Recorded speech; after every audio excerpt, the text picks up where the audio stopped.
God, because science can account for everything. On the other side of the argument is the reasons why people do believe in God. One can understand why people believe in God. It's a sense of being alone. It's a sense of bewilderment. It's a sense of wishing for power over other people. It's the worst of the reasons. It's simply a sense of bewilderment. It's a sense of being alone.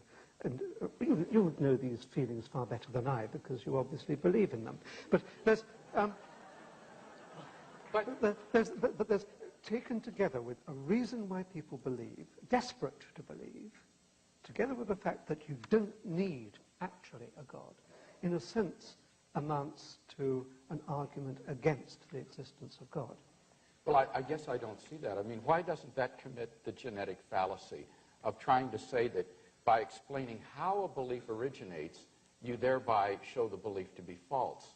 Even if it were true that belief in the existence of God were the product of fear and anxiety and so forth, which I don't for a minute admit, but even if it were, that's simply a genetic fallacy to say that because that's the way the belief originates, that therefore the belief is false. But that's only one half of the argument. I'm not saying that that alone is adequate, and I'm not saying that the fact that science can account for everything alone is also adequate. But taken together, the fact that science is omnipotent, and the fact that I can understand why people like you desperately want to believe in God, that is an argument against the existence of God. But two fallacious arguments put together don't make a sound argument, right? They are, but two legs are support.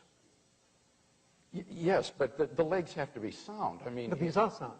I mean, I'm arguing both the sufficiency and the necessity. The first argument only, if granted, which I don't grant the premises, but the first argument will only prove that it's not necessary to believe in God in order to explain certain things. That doesn't prove God doesn't exist. The second argument commits a genetic fallacy of saying that because you can explain how people come to believe in God, that therefore God doesn't exist. Neither of those warrant the conclusion, therefore God doesn't exist. No, I did not say that it was going to be a mathematical proof. No, but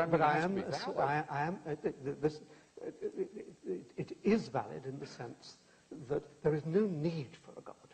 I mean, everything in the world can be understood without needing to invoke a God. You have to accept that that is one possible view to take about the world. Sure, that's possible. Okay. But do you deny that science cannot account for everything? Yes, I do deny that science So what can't it account for? Well, had you brought that up in the debate, I had a number of examples that I was going to give. I think there are a good number of things that cannot be scientifically proven, but that we're all rational to accept. Let me list 5. Logical and mathematical truths cannot be proven by science. Science presupposes logic and math, so that to try to prove them by science would be arguing in a circle. Metaphysical truths, like there are other minds other than my own, or that the external world is real, or that the past was not created 5 minutes ago with an appearance of age, are rational beliefs that cannot be scientifically proven. Ethical beliefs about statements of value are not accessible by the scientific method. You can't show by science whether the Nazi scientists in the camps did anything evil as opposed to the scientists in Western democracies. Aesthetic judgments, number 4, cannot be accessed by the scientific method because the beautiful, like the good, cannot be scientifically proven.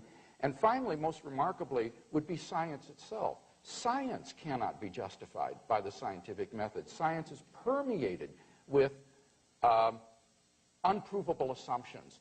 For example, in the special theory of relativity, the whole theory hinges on the assumption that the speed of light is constant in a one-way direction between any 2 points A and B. But that strictly cannot be proven. We simply have to assume that in order to hold to the theory. But you're missing the whole... So put that in your pipe and smoke it. Yeah, all right.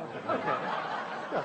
So none of these beliefs can be scientifically proven, and yet they are accepted by all of us, and we're rational in doing so.